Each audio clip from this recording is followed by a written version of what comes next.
ಕರ್ನಾಟಕ ಒಂದು ಪ್ರಪಾತದ ತುದಿಗೆ ಬಂದು ನಿಂತಿದೆ.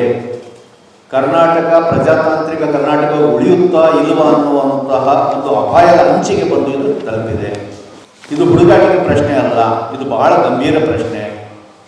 ನಿನ್ನೆ ಎಲೆಕ್ಷನ್ ಕಮಿಷನ್ ಕೊಟ್ಟಿರುವಂತಹ ನಂಬರ್ಸು ಅಗಾಧಕಾರಿಯಾಗಿದ್ದಾವೆ. ಕರ್ನಾಟಕದಲ್ಲಿ SIR ಬಿಹಾರ ಬಂಗಾಳಗಳನ್ನು ದಾಟಿ ಅದಕ್ಕಿಂತ ಬಹಳ ದೂರವಾದಂತಹ ಅನಾಹುತಗಳನ್ನು ಮಾಡುವಂಥದ್ದು ಬಹಳ ನಿಚ್ಚಳವಾಗಿ ಸ್ಪಷ್ಟವಾಗಿ ಕಾಣ್ತಾ ಇದೆ. 1,10,00,000 ಸಣ್ಣ ನಂಬರ್ ಅಲ್ಲ, 1,10,00,000 ಜನ ಡಿಲೀಟ್ ನಂಬರಲ್ಲಿದ್ದಾರೆ. ಆದರೆ ಇಷ್ಟು ಜನ ಮಾತ್ರ ಅಲ್ಲ ಡಿಲೀಟ್, ಇದೆಲ್ಲದನ್ನು ಕೂಡ ಅನ್ಮ್ಯಾಪಿಂಗ್ ಅಂತ ಹೇಳಿರುವಂಥದ್ದು 34 ಲಕ್ಷ ಇದೆ. ಇದೆಲ್ಲದನ್ನು ಕೂಡ ಫಾರ್ಮ್ಸ್ ಸರಿಯಾಗಿ ತುಂಬಿಲ್ಲ ಅನ್ನುವಂತಹ ಮಿಸ್ಟೇಕ್ಸ್ ಇಂದ ಬರುವಂಥದ್ದು ಅದು ತುಂಬ ದೊಡ್ಡ ಪಟ್ಟಿ ಬರುತ್ತದೆ. ಅದೆಷ್ಟು ಬರುತ್ತೋ ಗೊತ್ತಿಲ್ಲ. ಇದಲ್ಲದೆ ಲಾಜಿಕಲ್ ಡಿಸ್ಕ್ರಿಪೆನ್ಸಿ ಅನ್ನುವಂಥದ್ದು ಇನ್ನೊಂದು ದೊಡ್ಡ ಗಂಡಾಂತರಕ್ಕಾಗಿದೆ. ಲಾಜಿಕಲ್ ಡಿಸ್ಕ್ರಿಪೆನ್ಸಿ ಅನ್ನುವಂಥದ್ದು ಪ್ರತಿಯೊಂದು BLOಗಳ ಆಪದಿಗೆ ಆಲ್ರೆಡಿ ಹಾಕಲಾಗಿದೆ. ಬಂಗಾಳದಲ್ಲಿ ಇಷ್ಟು ಗಲಾಟೆಗೆ ಕಾರಣ ಆಗಿದ್ದು ಲಾಜಿಕಲ್ ಡಿಸ್ಕ್ರಿಪೆನ್ಸಿನೇ. ಅದು ಎಲ್ಲೂ ಪರೀಕ್ಷೆ ಆಗ್ತಲ್ಲಿರುವಂತಹ ಒಂದು ಸಾಫ್ಟ್ವೇರ್ನ ತಂದು ಕೊನೆಯ ಕ್ಷಣದಲ್ಲಿ ಹೆಸರು, ವಯಸ್ಸು, ವಿಳಾಸ ಇದರಲ್ಲಿ ಬರುವಂಥ ಸಣ್ಣ ಪುಟ್ಟ ಕಾರಣಗಳನ್ನೆಲ್ಲ ಕೊಟ್ಟುಬಿಟ್ಟು 1,33,00,000 ಜನರಿಗೆ ಅಲ್ಲಿ ನೋಟಿಸ್ ಕೊಡಲಾಗಿತ್ತು.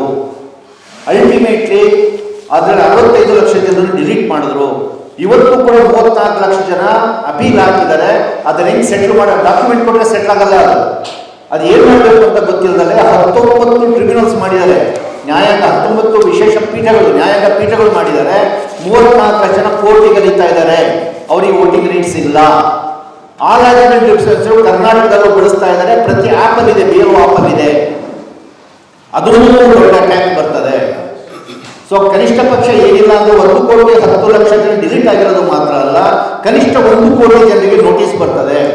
ಆ ನೋಟಿಸ್ಗೆ ಬೇಕಾಗಿರುವಂಥ ಡಾಕ್ಯುಮೆಂಟ್ಸ್ನ ಒದಗಿಸೋದು ಅಷ್ಟು ಸುಲಭವಾದ ಪ್ರಶ್ನೆ ಅಲ್ಲ. ಅದು ಕೂಡ ಒಂದೇ ತಿಂಗಳೊಳಗೆ ನಿಮ್ಗೆ ಇದನ್ನೆಲ್ಲ ತಿಳಿಸೋದಕ್ಕೆ 10 ದಿವಸ, ಉಳಿಯೋದು 15-20 ದಿವಸ. 15-20 ದಿವಸದಲ್ಲಿ ಮತ್ತೆ 2 ಕೋಟಿ ಜನ ಅಬ್ಜೆಕ್ಷನ್ ಅಪ್ಲೈ ಹಾಕಬೇಕು ಅಥವಾ ಒಂದು ಡಾಕ್ಯುಮೆಂಟ್ಸ್ ತಂದು ಸಲ್ಲಿಸಬೇಕು. ಇವರೆಲ್ಲರೂ ಕೂಡ 2 ಕೋಟಿ ಜನ ಡಿಲೀಟ್ ಆದವರು ಕೂಡ ತಂದು ಮತ್ತವ್ರು ಹಾಕಬೇಕು, ನೋಟಿಸ್ ಹೋದವರು ಹಾಕಬೇಕು. 2 ಕೋಟಿ ಜನ ಹಾಕಬೇಕು. ಎಲ್ಲಿಂದ ತರ್ತೀರಿ ಆ ಡಾಕ್ಯುಮೆಂಟ್ಸ್? ಇದು ಒಂದು ಹುಚ್ಚಾಟ ನಡೀತಿದೆ ಕರ್ನಾಟಕದೊಳಗೆ. ಸೊ ಹಾಗಾಗಿ ಇದನ್ನ ಏನು ಅನ್ನುವಂಥ ಒಂದು ಬಹಳ ದೊಡ್ಡ ಪ್ರಶ್ನೆ ಇದೆ. ಈ ಸಂದರ್ಭದಲ್ಲಿ ಎಲೆಕ್ಷನ್ ಕಮಿಷನ್ಗೆ ನಾವು ಒಂದು 3 ಪ್ರಶ್ನೆಗಳನ್ನು ಕೇಳ್ತಾ ಇದ್ದೀವಿ. ನೀವು 1,10,00,000 ಡಿಲೀಟ್ ಮಾಡ್ತಾ ಇದ್ದೀರಿ. ಅದರಲ್ಲಿ ಆಬ್ಸೆಂಟ್ ಇದೆ, ಶಿಫ್ಟಿಂಗ್ ಇದೆ, ಡೆತ್ ಇದೆ, ಡೂಪ್ಲಿಕೇಟ್ ಇದೆ, ಅದರ್ ಇದೆ. ಡೆತ್ ಅಂಡ್ ಡೂಪ್ಲಿಕೇಟು ಹೆಚ್ಚು ಕಡಿಮೆ ಅಲ್ಲೂ ಕೆಲವು ತಪ್ಪಾಗ್ತವೆ, ಆದರೆ ಹೆಚ್ಚು ಕಡಿಮೆ ಸರಿ ಇರ್ತವೆ ಡೆತ್ ಅಂಡ್ ಡೂಪ್ಲಿಕೇಟ್.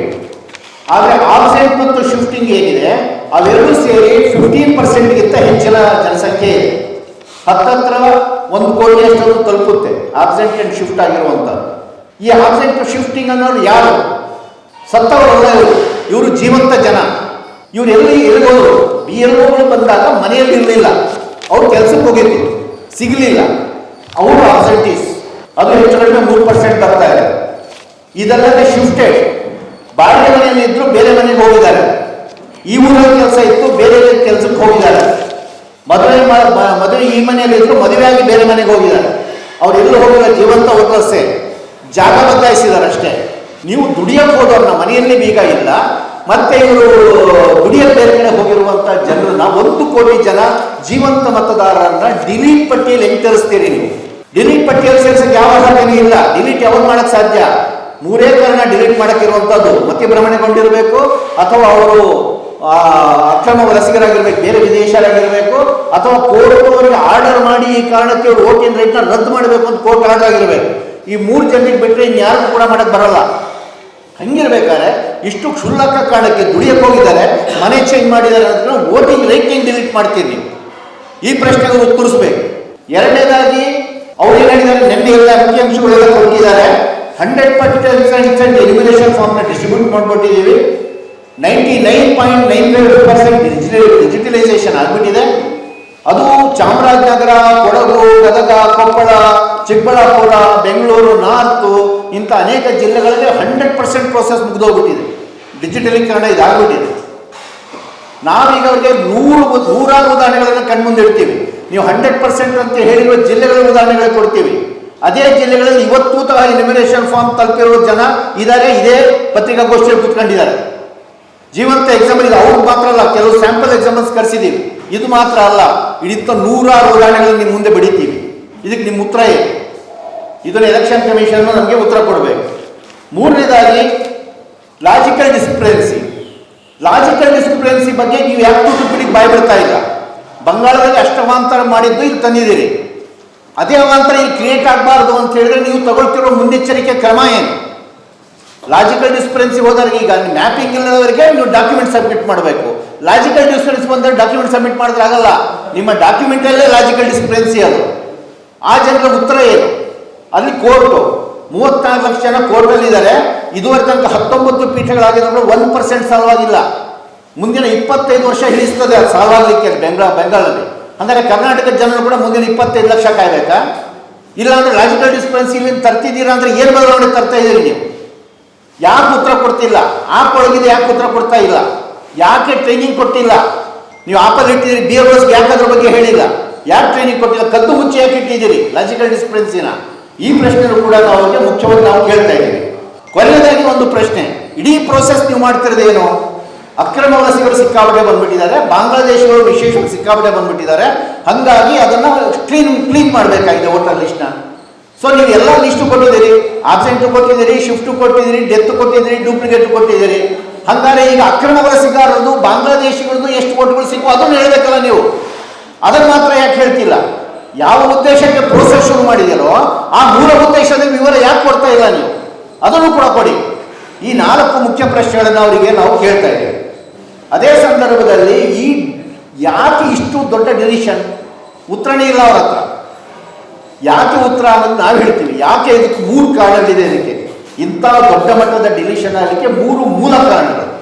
ನಂಬರ್ 1, ಈ SIR ಪ್ರೋಸೆಸ್ ಅನ್ನೋದೇ ಬಹಳ ಅವೈಜ್ಞಾನಿಕವಾದದ್ದು, ಅಪ್ರಜಾತಾಂತ್ರಿಕದ್ದು, ಅಸಂವಿಧಾನಿಕವಾಗಿರುವಂಥದ್ದು. ಇದು ಹೆಸರಿಗೆ ಮಾತ್ರ ರಿವಿಷನ್ ಅಂದರೆ ಪರಿಷ್ಕರಣೆ ಅಂದರೆ ಏನು? ಒಂದು ಮತದಾರ ಪಟ್ಟಿ ಇರುತ್ತೆ, ಅದನ್ನು ರಿವೈಸ್ ಮಾಡ್ತೀವಿ ಅಂತ ಹೇಳಿದರೆ ಅದರಲ್ಲಿ ಕರೆಕ್ಷನ್ನು ಮಾಡ್ತೀವಿ. 2025 ಪಟ್ಟಿ ತೊಗೊಂಡು ಹೋಗ್ತೀವಿ, ಇದು ಕರೆಕ್ಟ್ ಆಗಿದೆಯಾ ಅಂತ ಕೇಳ್ತೀವಿ. ಇಲ್ಲ ಇದರಲ್ಲಿ ಸತ್ತಿದ್ರೆ ತೆಗಿತೀವಿ, ಹೊಸಬ್ರು ಆಡ್ ಮಾಡಬೇಕಂದ್ರೆ ಆಡ್ ಮಾಡ್ತೀವಿ, ಮನೆ ಶಿಫ್ಟ್ ಆಗಿದೆ ಅಂದರೆ ಶಿಫ್ಟ್ ಮಾಡ್ತೀವಿ, ಕರೆಕ್ಷನ್ ಮಾಡ್ತೀವಿ. ಇಷ್ಟೇ ಇರೋದು ಪರಿಷ್ಕರಣೆ ಅಂದರೆ. ಆದರೆ ಇಲ್ಲಿ ಮಾಡ್ತಿರೋದು ಪರಿಷ್ಕರಣೆ ಅಲ್ಲ, ಹೆಸರಿಗೆ ಮಾತ್ರ ಪರಿಷ್ಕರಣೆ. ಇಡೀ ಮತದಾರರ ಪಟ್ಟಿನ ರದ್ದುಗೊಳಿಸಿ ಹೊಸದಾಗಿ ಮತದಾರರ ಪಟ್ಟಿನ ರೆಡಿ ಮಾಡುತ್ತದೆ ಮಾಡ್ತಿದ್ದಾರೆ. ಅದು ಕೂಡ ಕಾಂಪ್ಲೆಕ್ಸ್ ಪ್ರೋಸೆಸ್ನ. 2002ರಿಂದನೂ ಕೂಡ ನೀವು ಲಿಂಕ್ ತಗೊಂಬರ್ಬೇಕು. ಲಿಂಕ್ ತಂದು ನೀವು ನೋಂದಾವಣೆ ಮಾಡ್ಕೋಬೇಕು. ಇಲ್ಲ ಅಂದರೆ ನಮ್ಮ ಹತ್ರ ಇಲ್ದಲ್ಲಿರುವಂಥ ಡಾಕ್ಯುಮೆಂಟ್ಸ್ನ ಕೊಟ್ಟು ನೀವು ನೋಂದಾವಣೆ ಆಗಬೇಕು. ಇಂಥ ಒಂದು ಕಾಂಪ್ಲೆಕ್ಸ್ ಪ್ರೋಸೆಸ್ ಅಂತ ತರ್ತಿದ್ದೀರಿ. ಈ ಪ್ರೋಸೆಸ್ ಎಷ್ಟು ದಿವಸದಲ್ಲಿ ನಡಿಬೇಕು? ಇಡೀ ರಾಜ್ಯದ್ದು 3 ತಿಂಗಳೊಳಗೆ ಮುಗಿದೋಗ್ಬಿಡ್ಬೇಕು. ತಮಾಷೆನ ಇದು.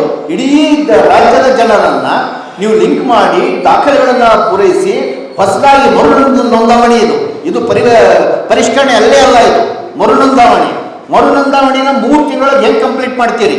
ನಮ್ಮ ಹಣೆಬರಹದಲ್ಲಿ ನೀವು ಹೆಂಗೆ ಬರೀತೀರಿ? ಈ ಪ್ರೋಸೆಸ್ಸಲ್ಲೇ ಫಂಡಮೆಂಟಲ್ ತಪ್ಪಿದೆ. ಇದು ನಂಬರ್ 1.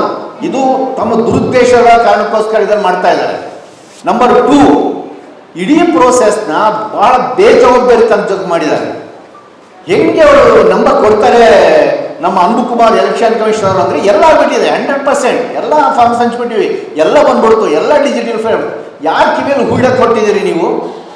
ಇಡೀ ಪ್ರೋಸೆಸ್ನ ಹೆಂಗೆ ಮಾಡಿದ್ದಾರೆ ಅಂದರೆ, ಇಷ್ಟು ಕಾಂಪ್ಲೆಕ್ಸ್ ಪ್ರೋಸೆಸ್ನ ನೀವು 7ನೇ ಕ್ಲಾಸ್ ಓದಿರುವಂತಹ BLOಸ್ನ ನೀವು ಅಪಾಯಿಂಟ್ಮೆಂಟ್ ಮಾಡಿದ್ದೀರಿ. ಅವ್ರು ತಪ್ಪಲ್ಲ, ನೀವು ಅವ್ರು ಈ ಕೆಲಸಕ್ಕಲ್ಲ ಸೆಟ್ ಆಗೋಂಥವ್ರು. ಇದಕ್ಕೊಂದು ಶಿಕ್ಷಿತ ಜನ ಬೇಕು. ಏನು ಇಲ್ದಲೇ ನೀವು ಮಾಡಿದ್ದೀರಿ. ಅವ್ರಿಗೆ ಯಾವ ಟ್ರೈನಿಂಗೂ ಕೊಟ್ಟಿಲ್ಲ. ನಾವು ಮತಕಾವಲು ಸಮಿತಿಗಳಿಂದಲೇ ಸರ್ವೆ ಮಾಡಿದ್ದೀವಿ. ಅದರ ಅಂಕಿಅಂಶಗಳ ಸಮೇತ ಮೀಡಿಯಾದಾಗ ಕೇಳಿದ್ರೆ ನಾವು ಕೊಡ್ತೀವಿ. ಆ ಸರ್ವೆ ಪ್ರಕಾರ BLOಗಳನ್ನೇ ಸರ್ವೆ ಮಾಡಿದ್ದೀವಿ. BLOಗಳು 38% BLO ಜಾಬ್ಗಳು ಕೊಟ್ಟಿರೋದು. ನಿಮಗೆ ಟ್ರೈನಿಂಗ್ ಆಯ್ತಾ ಅಂದರೆ ನಮಗೆ ಟ್ರೈನಿಂಗೇ ಆಗಿಲ್ಲ ಅನ್ನೋರು 38%.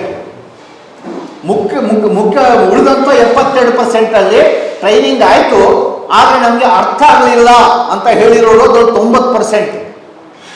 ಒಂದು 10% ಜನ ಮಾತ್ರನೇ ಪರವಾಗಿಲ್ಲ ನಮಗೆ ತಕ್ಕ ಮಟ್ಟಿಗೆ ಅರ್ಥ ಆಯಿತು ಅಂತ ಹೇಳಿರುವಂಥದ್ದು. ಈ ಪ್ರೋಸೆಸ್ ಸುಲಭವಾಗಿ ನಡೀತಾ ನಿಮಗೆ ಭಾಳ ಕಷ್ಟ ಅಂತ ಗೊಂದಲ ಅಂತ ಅನಿಸ್ತಿದೆ ಅಂದರೆ ಸಿಕ್ಕಾಪಟ್ಟೆ ತಲೆಸಿ ಸಿಕ್ಕಾಪಟ್ಟೆ ಕನ್ಫ್ಯೂಷನ್ ಅಂತ ಹೇಳಿರೋರು 99%. 1% ಜನ ಮಾತ್ರ ಏನಿಲ್ಲ ಪ್ರಾಬ್ಲಮ್ ಇಲ್ಲ ನಮ್ಮ ಇದರೊಳಗೆ ಅಂತ ಹೇಳಿರೋರು 1%. 99% ನಮಗಂತೂ ಸಾಕಾಗ್ಬಿಟ್ಟಿದೆ, ಯಾವಾಗ ಮುಗಿತದೋ ಈ ಕರ್ಮ ಅಂತ ಅನಿಸಿದೆ ಅನ್ನುವಂಥದ್ದು ಬಿ ಎಲ್ ಒಗಳ ರಿಯಾಕ್ಷನ್. ಇಂಥ ಒಂದು ಅವ್ಯವಸ್ಥಿತವಾಗಿ ನಡೆಸಿದ್ದೀರಿ. ಇಂಥ ಒಂದು ಪವಿತ್ರವಾದ ಕೆಲಸ, ಇಡೀ ದೇಶ ರಾಜ್ಯದ ಮತ ಹಕ್ಕನ್ನು ನೀವು ನಡೆಸಿಕೊಡುವಂಥ ಕೆಲಸವನ್ನು ಇಷ್ಟು ಬೇಜವಾಬ್ದಾರಿಯಿಂದ ಮಾಡಿದ್ದೀರಿ. ಮೂರನೇ ವಿಚಾರ, ಬಹಳ ಮುಖ್ಯವಾದ ವಿಚಾರ, ನಿಮ್ಮ ಅತಿ ಹೆಚ್ಚಿನ ಡಿಲಿಷನ್ ಯಾಕಾಗಿದೆ ಅಂತ ಹೇಳಿದರೆ, ಇದರಲ್ಲಿ 1 ಕೋಟಿ ಜನ ಎಲ್ಲಿ ಹೋಗ್ತಾ ಇದ್ದಾರಪ್ಪ ಅಂತ ಹೇಳಿದ್ರೆ, ನೀವು ಶಿಫ್ಟೆಡ್ ವೋಟರ್ಸ್ನ, ಮನೆಯಲ್ಲಿ ಇಲ್ಲದವ್ರನ್ನ ಡಿಲೀಟೆಡ್ ವೋಟರ್ ಡಿಲೀಟ್ ಮಾಡಿದ್ದೀರಿ, ವೋಟ್ಗಳನ್ನ ಡಿಲೀಟ್ ಮಾಡಕ್ಕೆ ಹೊರಟಿದ್ದೀರಿ. ಡಿಲೀಟ್ ಮಾಡಕ್ಕೆ ಬರೋಲ್ಲ. ಶಿಫ್ಟ್ ಮಾಡೋರಿಗೆ ಫಾರ್ಮ್ ನಂಬರ್ 8 ಕೊಟ್ಟು ಶಿಫ್ಟ್ ಮಾಡಬೇಕು. ನಿಮ್ಮ ಇಡೀ ಪ್ರಯತ್ನದಲ್ಲಿ ಶಿಫ್ಟ್ ಆದವ್ರನ್ನ ಗುರುತಿಸಿ ಫಾರ್ಮ್ ನಂಬರ್ 8 ಕೊಟ್ಟು ಅವ್ರ ಪಟ್ಟಿಯಲ್ಲಿ ಹೆಂಗೆ ಬರಬೇಕು ಅನ್ನೋದು ಇಲ್ಲೇ ಇಲ್ಲ. ಮನೆ ಬದಲಾಯಿಸಿದ್ರು ಅನ್ನೋಕ್ಕೋಸ್ಕರ ಡಿಲೀಟ್ ಪಟ್ಟಿಯಿಂದ. ಇದು ಭಾಳ ಮೀಡಿಯಾದ ಸ್ನೇಹಿತರು ಗಮನಿಸಬೇಕು, ಭಾಳ ಅಂಡರ್ಲೈನ್ ಮಾಡಬೇಕು. ಮನೆ ಬಿಟ್ಟು ಶಿಫ್ಟ್ ಬಾಡಿಗೆ ಮನೆ ಶಿಫ್ಟ್ ಮಾಡಿದ್ದೀವಿ ಅಂದರೆ, ಅಥವಾ ಊರಿಂದ ಊರಿಗೆ ಕೆಲಸಕ್ಕೆ ನಾವು ಹೋಗಿದ್ದೀವಿ ಅಂದರೆ ಹೆಂಗೆ ಡಿಲೀಟ್ ಮಾಡೋಕ್ಕೆ ಸಾಧ್ಯ? ಇದು ಅಕ್ರಮ. ಈ ಒಂದು ದೊಡ್ಡ ಅಪರಾಧ ಮಾಡಿದ್ದಾರೆ. ಇದು ಮತ ಹತ್ಯೆ ಮಾಡಿದ್ದಾರೆ. 1 ಕೋಟಿ ಜನರ ಮತ ಹತ್ಯೆ ನಡೆದಿದೆ. ಇದು ದೊಡ್ಡ ಅಪರಾಧ. ಈ ವಿಚಾರಕ್ಕೆ ಮತ್ತೆ ನೀವು ಬಿ ಎಲ್ ಒಗಳಿಗೆ ಶಿಕ್ಷೆ ಕೊಟ್ಟರೆ ನಾವು ಒಪ್ಪಲ್ಲ. ಬಿ ಎಲ್ ಒಗಳಲ್ಲ, ಅವ್ರು ಆಲ್ರೆಡಿ ಸಾಕಷ್ಟು ಟಾರ್ಚರ್ ಅನುಭವಿಸಿದಾರೆ. ಅವ್ರದ್ದೆಲ್ಲ ತಪ್ಪು. ಇಲ್ಲಿ ಅಪರಾಧಿ ಇರುವಂಥದ್ದು ಎಲೆಕ್ಷನ್ ಕಮಿಷನ್ ಹೊಂದಿರುವಂತಹ ಮೇಲಿದು ನಿಮಗೆ ನೀವು ಶಿಕ್ಷೆ ಆಗಬೇಕು ಅಂತ ಹೇಳಿದ್ರೆ ಎಲೆಕ್ಷನ್ ಕಮಿಷನ್ಗೆ ಆಗಬೇಕು. ಮತ್ತೆ ಇಡೀ ಪ್ರೋಸೆಸ್ನು ಕೂಡ ನೀವು ಮರುವಲೋಕನ ಮಾಡಲೇಬೇಕು ಅಂತೇಳಿ ನಾವು ಒತ್ತಾಯಿಸ್ತಾ ಇದ್ದೀವಿ.